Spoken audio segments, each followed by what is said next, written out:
Pemirsa, usai silaturahmi yang konon untuk memperkuat Koalisi Kebangkitan Indonesia Raya, Partai Kebangkitan Bangsa juga bertemu dengan Partai Golkar dan Partai Demokrat. Apakah pertemuan ini akan memperkuat koalisi PKB Gerindra untuk menjadi sebuah koalisi yang besar? Untuk membahasnya kita sudah bersama Wakil Sekjen DPP PKB, Syaiful Huda, dan yang telah bergabung bersama kami saat ini adalah pengamat politik yang juga Direktur Eksekutif Indikator Politik Indonesia, Adi Prayitno. Selamat sore, Mas Adi. Mas sore, Mbak. Ya, Mas Adi, kita melihat sekarang ini banyak sekali manuver ya yang sudah dilakukan, dan hari ini juga siang tadi kita sama-sama tahu bahwa sudah ada pertemuan antara Caimin dan Airlangga. Apakah ini sebenarnya menunjukkan bahwa yang pertama semua partai memang masih cair untuk berkoalisi satu dengan yang lain? Kalau menurut Mas Adi Pray gimana, Mas? Ya, saya kira saya sepakat ya bahwa poros-poros politik yang saat ini sedang terbentuk sangat mungkin semuanya serba cair, bahkan meleleh. Dalam politik itu kan serba mungkin. Yang tidak mungkin itu hanya membangkitkan orang yang sudah meninggalkan. Jadi saya bisa memahami kalau misalnya mulai hari ini PKB ketemu dengan Golkar, kemudian berencana untuk bertemu ke Cikeas. Pertama, karena hampir semua ketua umum partai politik itu ingin memastikan bahwa mereka mendapatkan tiket pencapresan di 2024. Jadi tidak mengherankan kalau kemudian Airlangga misalnya hanya beberapa waktu yang lalu kemudian bertemu dengan AHY gitu ya. Bahkan hari ini Muhaimin juga mendampingi Airlangga dan seterusnya. Itu sebagai upaya supaya mereka itu terus mendapatkan tiket pencapresan. Karena pada saat yang bersamaan kita sudah melihat begitu banyak nama-nama besar yang sudah bisa hampir dipastikan maju di Pilpres ya. Misalnya Ganjar dari PDIP, kemudian Prabowo dari Gerindra dan PKB gitu. Kemudian ada poros perubahan, ada Anies Baswedan. Bagi teman-teman partai politik tentu saja 2024 itu bukan hanya Pilpres tapi juga untuk mengamankan Pileg. Iya. Salah satu cara untuk mengamankan Pileg itu adalah memastikan ketua umum mereka itu mendapatkan tiket pencapresan. Tentu mendapatkan kotel efek ya. Karena ada kecenderungan partai yang bisa mengusung jagoan partai internal mereka akan mendapatkan limpahan dan berkah politik elektoral. Jadi inilah yang kemudian bisa menjelaskan kenapa Muhaimin Iskandar misalnya hari ini bertemu dengan Airlangga, karena Muhaimin tidak kunjung diumumkan sebagai wakil oleh Prabowo Subianto. Bukan tidak mustahil Muhaimin itu lebih memilih partai seperti Golkar yang juga sama-sama ingin memastikan ada teman yang ingin maju bersama, Mbak, di 2024. Saya kira di situ jalan ceritanya. Tapi sebenarnya momen ini termasuk tepat untuk safari politik nggak, Mas Adi Pray? Karena kalau mengingat bahwa pendaftaran Capres di KPU ini kan September 2023 ya, Mas Adi Pray. Termasuk tepatkah untuk safari politik saat ini? Atau lebih intens nantinya di bulan-bulan mendatang? Saya kira ini bukan hanya tepat, tapi wajib segera dilakukan oleh partai politik ya. Mereka ini harus mulai bisa memastikan partai mana, calon mana yang memungkinkan mereka bisa diajak bergandengan bersama untuk bisa mendaftarkan ke KPU. Kan kita ingat persis, sejak Agustus tahun lalu misalnya, Gerindra dan PKB menyatakan satu koalisi bersama. Tapi sampai saat ini hanya Prabowo sebagai capres. Sementara Muhaimin Iskandar terus berharap untuk segera diumumkan, tapi sampai sekarang pun tidak kunjung diumumkan. Itu kan menjadi rumit bagi Gerindra. Begitupun dengan Airlangga yang saya kira hasil munas mereka beberapa tahun yang lalu, Airlangga wajib menjadi calon presiden, tapi saat ini Airlangga itu di KIB tidak kunjung diminati oleh partai pendukungnya. Bahkan P3 itu mendukung Ganjar Pranowo, kader dari PDIP. Bahkan sangat mungkin PAN dalam waktu dekat juga akan mengikuti jejak P3. Ini yang sepertinya membuat Airlangga Hartarto itu berkunjung dengan teman-teman partai politik yang sampai saat ini juga kebingungan. Karena elit mereka tidak mendapatkan tiket pencapresan. Seperti Muhaimin, seperti AHY, dan seterusnya. Saya kira di situ, Mbak, poin pentingnya ya menurut saya. Betul. Dan apakah dengan pertemuan antara Ketua Umum Golkar ini, antara Airlangga dengan Caimin ini sebenarnya sedang membuat poros baru untuk Capres dan Cawapres mendatang, atau seperti apa nih, Mas Adi Pray? Karena tadi kan menarik ketika Anda menyampaikan bahwa sampai saat ini memang belum ada tiket untuk Capres kepada Airlangga sampai saat ini. Kalau PKB, kalau kemudian Golkar bersepakat, mereka siap dan sama-sama bisa berduet di 2024, bukan tidak mungkin ini akan menjadi poros baru.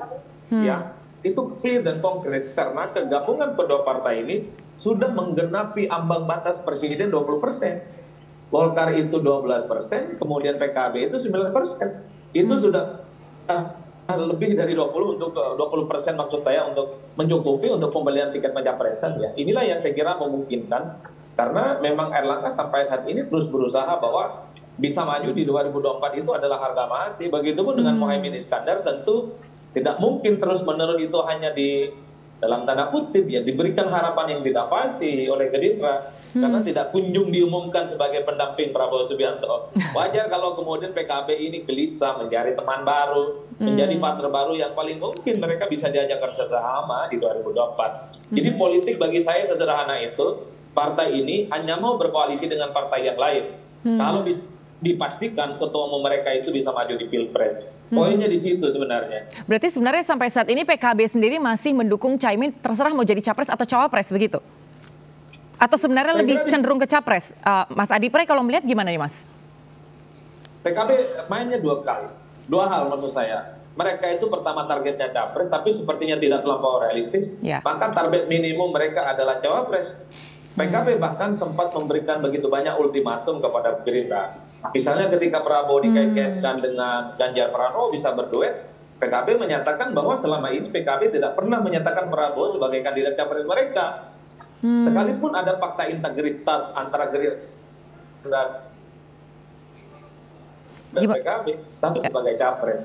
Itu artinya bagi PKB ingin memastikan dengan partai yang siap berkoalisi yang memungkinkan Cak Imin dirangkul menjadi bagian dari partner, bisa bersandingan dan bisa menjadi pasangan pengantin di Pilpres. Jadi bagi PKB harga mati Muhaimin Iskandar minimum sebagai cawapres, kira-kira begitu. Berarti sebenarnya sekarang ini silaturahmi yang dilakukan oleh Caimin ini sebenarnya sedang melihat potensi begitu ya Mas Adi Pray. Mana kira-kira yang memungkinkan untuk bekerja sama, mana yang memungkinkan untuk merangkul Caimin yang sebagai cawapresnya, disitulah nanti dukungan yang akan diberikan kepada PKB. Padahal sebenarnya selama ini PKB selalu mesra dengan Gerindra, Mas Adi Pray. Berarti akan ada potensi, Anda melihatnya gimana nih Mas? Selama ini kan selalu mesra ya dengan Gerindra. Apakah arah dukungannya saat ini bisa jadi goyang begitu?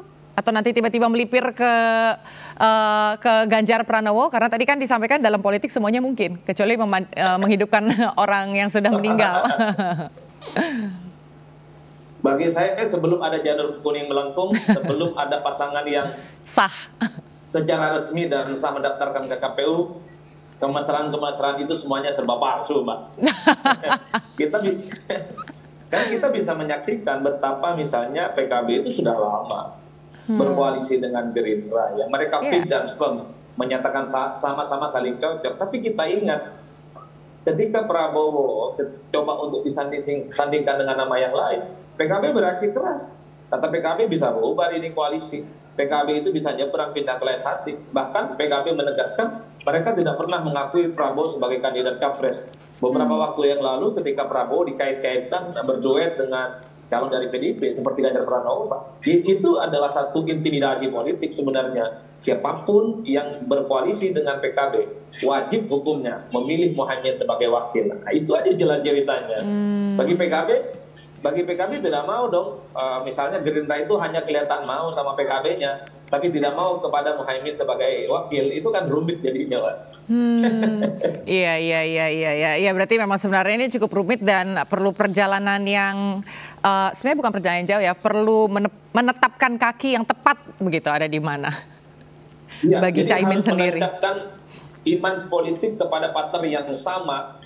Salah satunya Golkar yang saat ini juga sedang mencari partner koalisi yang sama-sama bisa memastikan bahwa mereka itu saling menguntungkan dan saling bisa melengkapi di 2024. Tapi justru saya meyakini Golkar sama PKB ini bisa menjadi satu poros politik yang baru nantinya di 2024 loh. Dan bagaimana kalau Anda melihat elektabilitasnya sendiri, Mas, antara Golkar dengan PKB jika mereka akhirnya berkoalisi? Karena selama ini kan dalam 2 periode terakhir ini kan Golkar sepertinya tidak pernah oposisi ya, dari 2019 sampai dengan sekarang. Kalau bicara tentang elektabilitas partai, sampai saat ini Golkar tetap solid, tetap di angka 12%. Kalau bicara tentang elektabilitas PKB tetap solid di angka 9%. Gabungan dua partai ini sudah kurang lebih sekitar 21%. Cuman memang problemnya elektabilitas Erlangga dan Muhaimin ini sampai sekarang belum muncul secara signifikan, Mbak. Oleh karena itu, jika kedua pasangan ini berduet, PR terbesarnya adalah supaya kekuatan politik Golkar, supaya kekuatan PKB ini bisa dikonversi menjadi kekuatan politik mereka yang 21% ini. Ada kecenderungan pemilih Golkar itu tidak langsung memilih Erlangga Hartarto. Ya. Ada kecenderungan pemilih PKB itu tidak otomatis memilih Mohaimin Iskandar. Ada jarak politik yang saya kira itu harus segera diterjemahkan supaya pemilih Golkar, pemilih PKB adalah menjadi pemilih Erlangga dan pemilih Mohaimin. Andai mereka bisa duet di 2024. Kalau Anda melihatnya sendiri, masyarakat seperti apa melihat dua sosok ini kalau nantinya bergabung antara Caimin dengan Erlangga Hartarto? Apakah namanya cukup kuat di tengah masyarakat, Mas Andi Pray?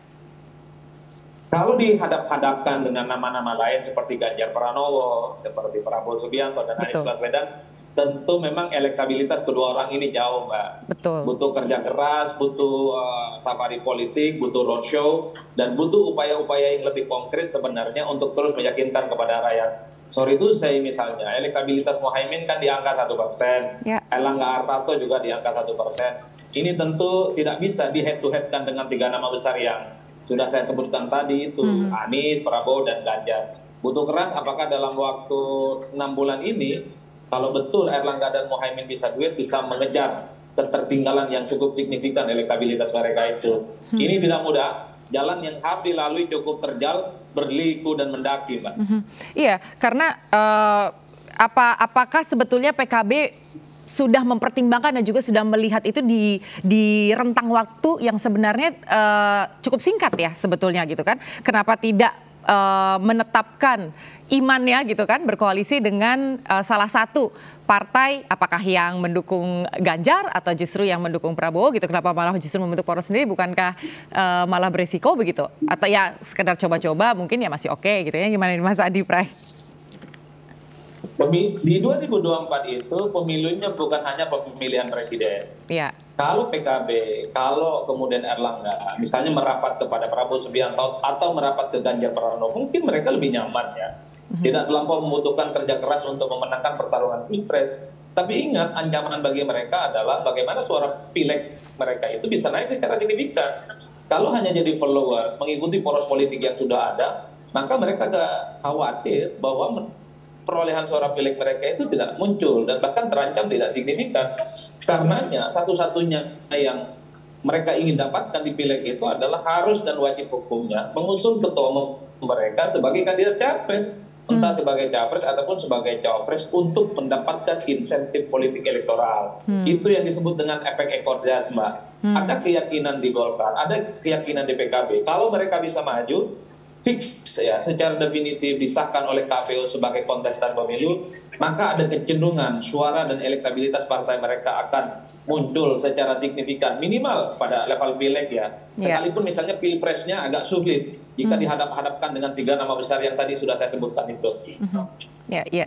Ini kalau misalnya kita bicara tadi, Mas Andi Pray juga sempat menyampaikan sebelumnya bahwa Caimin masih menunggu, tapi sampai saat ini belum ada deklarasi atau belum ada pengumuman bahwa akan menjadi cawapres untuk Prabowo. Kalau Anda melihat Prabowo dengan Erlangga sendiri seperti apa, Mas? Sekarang kan baru-baru ini juga baru bertemu ya antara Pak Erlangga dengan Prabowo.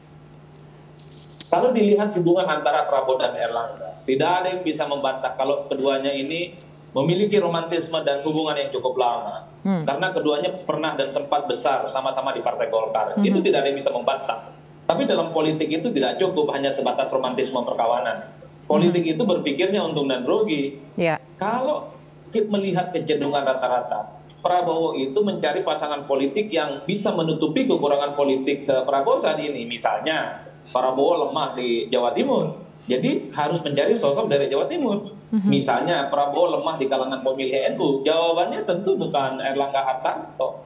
Jadi pertemanan ini tidak menjamin apapun bahwa Erlangga itu akan dipilih sebagai wakil misalnya yang bisa mendampingi Prabowo Subianto. Inilah yang kemudian bisa menjelaskan sekalipun Gerindra dan PKB sudah lama berkoalisi, Mohaimin tidak segera diumumkan. Karena Mohaimin dianggap tidak bisa menutup celah kekurangan politik yang selama ini dimiliki oleh Prabowo Subianto. Tapi problemnya adalah Prabowo kalau pilih-pilih partner, pilih-pilih partai politik, pilih-pilih calon untuk bisa mendampingi, Prabowo bisa ditinggalkan. Dan Prabowo harus mencari partai politik penggantinya untuk bisa menggenapi ambang batas presiden 20%. Karena suara Gerindra itu kalau hanya maju sendiri tidak bisa, Pak. Kalau Itu menurut yang kemudian sebenarnya agak rumit bagi Prabowo. Kalau misalnya PKB genit dan main patah ke kubu yang lain, bukan tidak mungkin Prabowo harus mencari pengganti. Siapa kira-kira yang bisa melengkapi ambang batas presiden 20% setelah PKB misalnya mencoba untuk berlabuh ke tempat yang lain. Oke, baik. Kalau gitu yang terakhir, kira-kira berarti sampai saat ini masih bisa dibilang belum ada koalisi yang solid? Tidak ada koalisi yang solid, yang ada koalisi yang sangat sulit. Itu yang jadi. Satu-satunya yang aman bagi saya adalah PDIP. PDIP tanpa P3 sekalipun itu bisa maju. Bukan hanya golden ticket yang mereka punya.